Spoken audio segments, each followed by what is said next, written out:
তারপর আমি বাংলাদেশে যাবো, কারণ মানুষের এত কষ্ট সহ্য হয় না। আমি গেলে যদি মানুষের কষ্ট একটু লাঘব হয়, সেটা আমাকে চেষ্টা করতে হবে। আমি যাবো, সেই জন্য সিদ্ধান্ত নিয়েছি। এখন আমি সারা বাংলাদেশে কথা বলছি, প্রত্যেকটা ইউনিয়নের নেতাকর্মীর সাথে আমি কথা বলবো। এ পর্যন্ত 154টা আমি আলোচনা শেষ করেছি। 300 সিটের আসনে আমি কথা বলার পরে আমি চলে যাব দেশে। এই অবস্থা থেকে দেশকে মুক্ত করতে হবে। মানুষের এই কষ্ট আর সহ্য করা যায় না। ঘরে ঘরে কান্না রোল, নদীতে লাশ, পুকুরে লাশ, রাস্তায় লাশ, জঙ্গলে লাশ, শুধু লাশ আর লাশ। যাক, আপনারা আল্লাহর কাছে দোয়া করেন যে এই জুলুম অত্যাচারীদের হাত থেকে দেশটাকে রক্ষা করতে পারি। সেই সুদখোর বাটপার গেছে, এখন যে আরেকজন আসছে, সে খাম্বা আর গ্রেনেড হামলাকারী। তাদের তো একটাই চেষ্টা, কিভাবে আমাদের মারবে। 3 জনের লাশ পাওয়া গেছে, 4 জনের লেটেস্ট একদম। মানুষের মিছিল করেছে বলে 7 জনকে তুলে নিয়ে মেরে ফেলে দিয়েছে নদীতে। 3 জনের লাশ পাওয়া গেছে, 4 জনের খবর এখনো পাওয়া যায়নি। মানুষের কথা বলার স্বাধীনতা নাই, নিরাপদে চলার স্বাধীনতা নাই। দেশের মানুষ তো নিরাপদ না, এটাই হচ্ছে সব থেকে কষ্টের। তাদের উপর যে জুলুম অত্যাচার, তারপরেও আমাদের দেশে আওয়ামী লীগের নেতাকর্মী যথেষ্ট সাহসের পরিচয় দিচ্ছে। এত জুলুম অত্যাচারের পরেও যে এই দলটা টিকে আছে, কারণ এই দলের অপরাধটা কি? আওয়ামী লীগের কারণ নিষিদ্ধ করবে, কারা নিষিদ্ধ করলো? সংবিধান মানলো না, আইন মানে না, কিছু মানে না, অমনি ক্ষমতা দখল করেই আওয়ামী লীগ নিষিদ্ধ। যত জঙ্গিদের ছেড়ে দিয়ে আওয়ামী লীগের নেতা কর্মী কারাগারে ভরে দিয়েছে। এই হলো অবস্থা। যে ফেরত আসবেন, এই ফেরত আসাটা কেউ ঠেকাইতে পারবে না। ভারতও ঠেকাইতে পারবে না, আন্তর্জাতিক কমিউনিটিও ঠেকাইতে পারবে না। আন্তর্জাতিক কমিউনিটি যেটা করতে পারে সেটা হলো যে আপনি দেশে গেলে আপনার কি হবে, আপনাকে এই ফাঁসির আদেশের ইয়ে নিয়ে আপনি যাবেন, অ্যাক্টিভ এরকম ফাঁসির রিস্ক নিয়ে যাবেন, ও কোনার বুঝ দিতে পারে। এর বেশি কিছু কারো কোনো ক্ষমতা নেই। সো শেখ হাসিনা কিন্তু যেহেতু বলেছেন যে উনি দেশে ফিরে আসবেন, উনি দেশে ফিরে আসতে পারেন, তার কোনো বাধা নেই, তাকে কেউ বাধা দিতে পারবে না। আপনি জানেন আজকেই উনি ঘোষণা দিয়েছেন, তার ভয়েস কিন্তু সোশ্যাল মিডিয়াতে আসছে। উনি বলেছেন আমি ফিরে আসছি, আজ এই বছরে ফিরে আসছি, মুখেই বলে দিয়েছেন। তার ভয়েস শোনা গেছে, হয়তো তাকে ফিজিক্যালি আমরা এখনো দেখিনি। তার ভয়েস কিন্তু বলে দিয়েছেন যে আমি দেশে আসছি, এবং উনি ওখানে ঘোষণা দিয়েছেন, বলেছেন আমি অলরেডি। উনি 300 আসনের সবার সাথে কথা বলছেন, উনি প্রত্যেক ইউনিয়নে কথা বলছেন, প্রত্যেক দিন কথা বলছেন। আজকেই ঘোষণা দিয়েছেন প্রত্যেক ইউনিয়নের কথা বলছি, এবং 300টা আসনের সব জায়গায় কথা বলেই আমি রওনা দেব, আমি চলে আসবো। এটা ওনার বক্তব্য যে এটা কনফার্ম তো না? ওনার ভয়েস এক কনফার্ম, আমি কনফার্ম করে বলছি। I got it, I saw it, I hard it. So সেক্ষেত্রে শেখ হাসিনার যে বক্তব্যটা, এই বক্তব্যটা অবশ্যই আপনি ধর্তব্যে নিতে হবে। যে ধর্তব্য বলো না, আপনি কগনিডেন্সে নিতে হবে, যে উনি যেটা বলছেন এইটাকে এখন হিসাবে নিতে হবে। মানে হিসাবে নেওয়ার ফল কি হবে সেইটা এখনকার চিন্তা চেতনার ব্যাপারে বাংলাদেশের মানুষ। তো আমি যেটা যেটা প্রাথমিক রিয়াকশন যেটা বুঝি সেটা হলো আওয়ামী লীগের যারা কর্মী সমর্থকেরা, মানে মানে তারা উজ্জীবিত ছিল শেখ হাসিনা আসবেন ঘোষণা দিচ্ছেন, কিন্তু তারা প্রশ্ন করেছিল যে শেখ হাসিনা আসবেন, কবে আসবেন। এখন কবের উত্তর পেয়ে গেছে তারা। সো তারা কিন্তু প্রস্তুত, এবং শেখ হাসিনা নিজেও বলছেন যে তার সব পুরো প্রস্তুতির মধ্যে তিনি এতগুলি জায়গায় কথা বলে ফেলেছেন, শুধুমাত্র আরেকগুলো বাকি আছে, এই বাইগুলো কথা বলে উনি চলে আসবেন। সো তার প্রস্তুতি সম্পর্কে একটা ধারণা আপনি নিতে পারেন, আওয়ামী লীগকে উনি প্রস্তুত করেছেন তার ফিরে আসার জন্য। এটা অসম্ভব কিছু নাই। উনি চাইলে, ওনার দেশে ফিরে যেতে চাইলে পৃথিবীর কোনো আইন ওনাকে আটকাতে পারবে না। এটা কিন্তু ভারত আটকাতে পারবে না, পৃথিবীর কোনো আইন, একমাত্র বুঝ দিয়া যদি আইন দিয়ে আটকাতে পারবে না। আখেরি খলিফা ডক্টর ইউনূস সাহেবের জন্মদিন পালন হয়েছে কালকে। সেই জন্মদিনের কোনো শুভেচ্ছা, তিনি সেখানে সুন্দর নাচ করেছেন, হাত পাত নাড়িয়ে নাড়িয়ে। তিনি এখনো সচল আছেন, সচেষ্ট আছেন। এই ব্যাপারে আপনার কোনো বক্তব্য আছে কিনা? এক, দ্বিতীয় হলো যে আমাদের স্বরাষ্ট্র উপদেষ্টা, স্বরাষ্ট্রমন্ত্রী যেটা বললেন যে ইউনূস সাহেবের রিজিম 18 মাসকে অবশ্যই তদন্তের আওতায় নিয়ে আসতে হবে, মন থেকে বলেছেন নাকি এমনিই বলেছেন কিন্তু কথাটা সংসদে বলেছেন?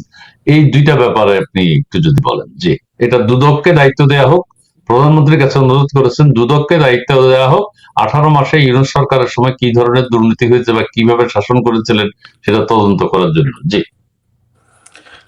ওকে, আমি যেটা আপনাকে ইনফর্ম করতে পারি সেটা হলো কালকে যেটা জন্মদিন পালিত হয়েছে বলে যেটা একটু নাচানাচি দেখেছেন, হ্যাঁ নাচানাচি দেখেছেন, অনেক নাচছেন উনি। সো সেখানে আসলে এটা ওনার মানে শুধু জন্মদিন ছিল না, এটা জন্মদিন প্রকাশ হয়েছে ফাইনালি, এটা ছিল ওনার।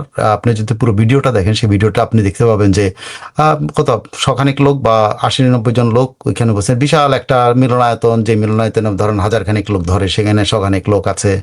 এটা কিন্তু জানেন এটা হলো আন্তর্জাতিক মানে সামাজিক ব্যবসা দিবস।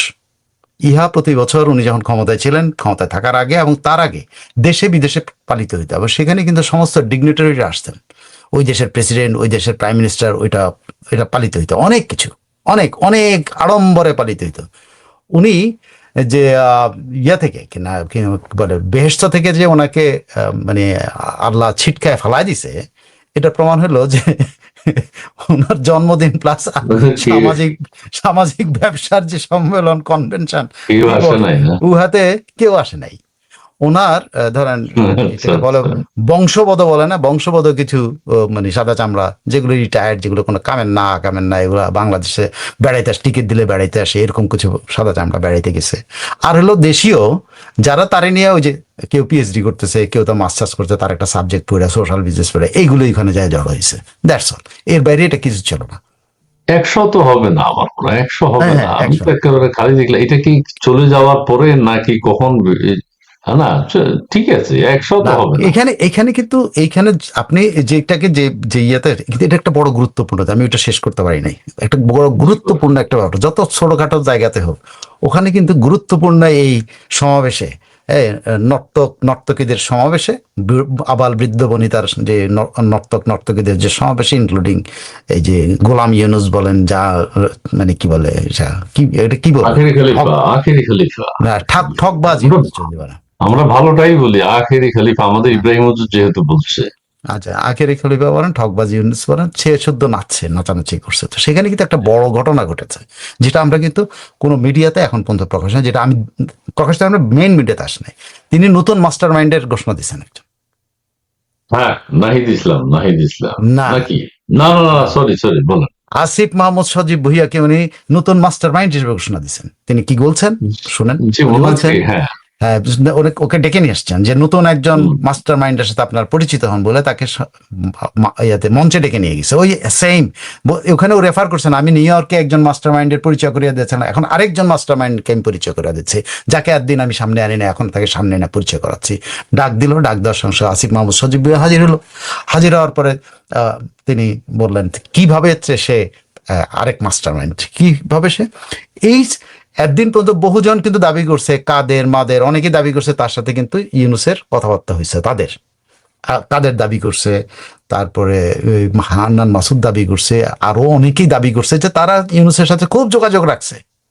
হ্যাঁ, এই প্রথম ইউনুস সাহেব সবাইকে বাতিল করে দিয়েছেন, বলছে কেউ সাথে তার যোগাযোগ নেই। যোগাযোগ তার একমাত্র ছিল আসিফ মাহমুদ সজীব ভুইয়ার সাথে। He is the unsung hero, যে হিরোটা সিদ্ধান্তে কিন্তু এত বড় বিপ্লব হয়েছে। এখন কিন্তু উনি আগের মাস্টার মাইন্ডে কিন্তু চিৎ করে ফালাই দিয়ে বলছে যে সিদ্ধান্ত ছিল 6 তারিখে সারা দেশ থেকে মানুষ চলে আসবে, বাট দিস আনসাং হিরো সে কিন্তু এককভাবে নিজে সিদ্ধান্ত নিয়ে ফেললো, না দেরি করা যাবে না, এটা 5 তারিখেই হতে হবে। সে ঘোষণা দিয়ে দিল 5 তারিখে, জনগণ 5 তারিখে আসলো এবং সরকার পতন হয়ে গেল।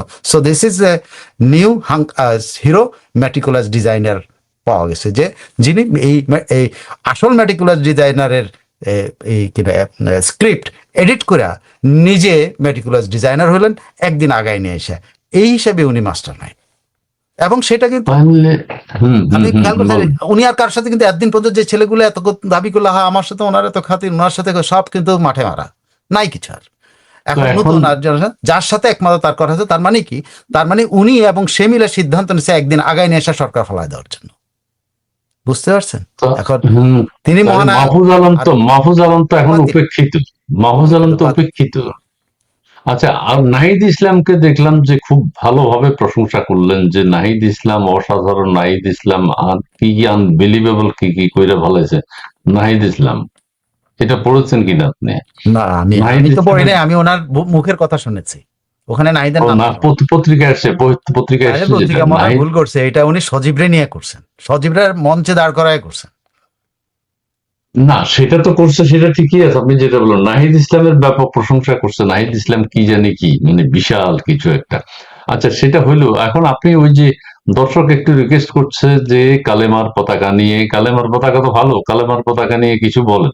জি, ভালো, কিন্তু কালেমার পতাকা তো ভালো, কিন্তু কালেমার পতাকা কারা উঠাচ্ছে সেটার কি অবস্থা একটু যদি বলেন। জি, কালেমার পতাকা কারা, জঙ্গিরা উঠাচ্ছে। এটা তো জঙ্গিদের, এটা বিএনপির সবচেয়ে বড় সমস্যা হলো, বিএনপি আমল আসলে এই জঙ্গিরা মাথা চাড়া দিয়ে ওঠে। সেই মনে হয় 2001 থেকে 2006 পর্যন্ত তারা যা তাণ্ডব করছে বাংলাদেশে, তারা সারা বাংলাদেশে বোমা হামলা করছে কয়শো জায়গাতে, তারা সিনেমা হলগুলোতে হামলা করছে, বহু জায়গায় হামলা করছে, তারা আদালতে হামলা করছে, অনেক জায়গায় তারা হামলা করছে। সো এই এবং বাংলা ভাইয়ের উত্থানের কথা মনে পড়ে আপনার নিশ্চয়ই, জেএমবির উত্থানের কথা মনে পড়ে নিশ্চয়ই।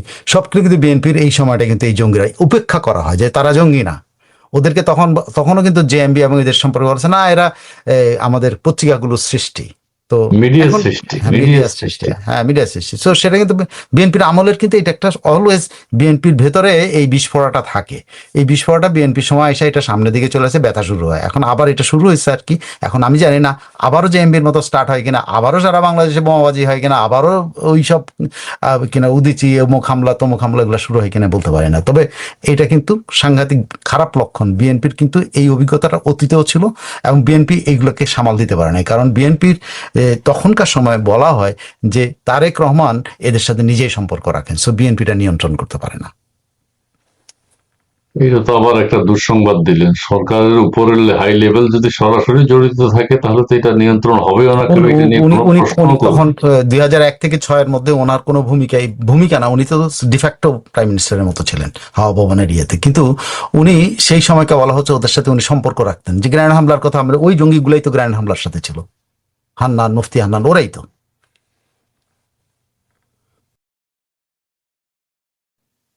ওদের মতো লোকেরা আমাদের সামনে দাঁড়ায় কথা বলার সাহস নাই। ওর মতো লোকেরা আমাদের দেখলে ধাওয়া খেয়ে পালায় যায়। আমাদের সাথে লোকেরা ওদেরকে ধাওয়া দিয়ে এখন নদীতে পালায়, এটা ওরা জানে না কিন্তু এখন।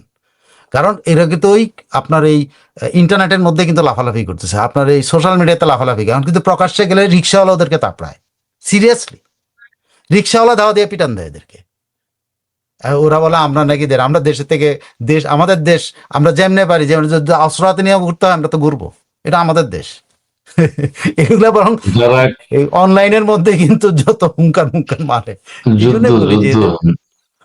যারা খারাপ কমেন্ট করে তারা এস এম শাহরিয়ার কবিরের অন্ধভক্ত। জি, ধন্যবাদ ধন্যবাদ। শিষ্টাচার জানতে হবে, শিষ্টাচার হাদির সাথে নজরুলের পাশে সয়ে গেছে। আচ্ছা, শিষ্টাচার হাদির সাথে নজরুলের পাশে, এইটা আরেক অপকর্ম। এই আরেক অপকর্ম 501 বেজন্মাদের এত গুরুত্ব দিতে নেই। জি জি, 501 উদযাপন করবে, হায় হায় হায় হায় জি, এই কথাটা কেউ বুঝতেছে না। মাদ্রাসার ছাত্ররা এটা বুঝবে কেন? তারা তো এটা চায়। দে আর বিং টট, তাদেরকে এই প্র্যাকটিসে নেওয়া হয়েছে, তাদের উপরে এই প্র্যাকটিসটা চালানো হয়। সো এই প্র্যাকটিস করার জন্য সে উদ্গ্রীব হয়ে যায়। যে ছেলেটা বলাৎকারের শিকার সে বলাৎকার করে না, সেই তো বলাৎকার করে। কারণ বলাৎকার করে এবং এগুলো কিন্তু তারা করে। সো এর যারা 501 উৎসব করে এটা কিন্তু তারা উজ্জীবিত, তারা উৎসাহিত হয়েছে আরো বেশি। হ্যাঁ, এগুলা করতে হবে, এইটাই আমাদেরকে শেখানো হচ্ছে। আমরা মাদ্রাসা থেকে শিক্ষা হয়ে বাংলাদেশের ঘরে ঘরে যে আমরা 501 বানাবো, ওদের তো ধান্দা এটা। যেটা পাকিস্তান 71-এ তারা করেছে, ঘরে ঘরে তারা 501 বানাইছে, ঘরে ঘরে তারা অত্যাচার করছে, ঘরে ঘরে মা বোনের উপর অত্যাচার করছে। সেটাই তো ওরা চায়, ওইটাই তো ওদের ভেতরের ইচ্ছা।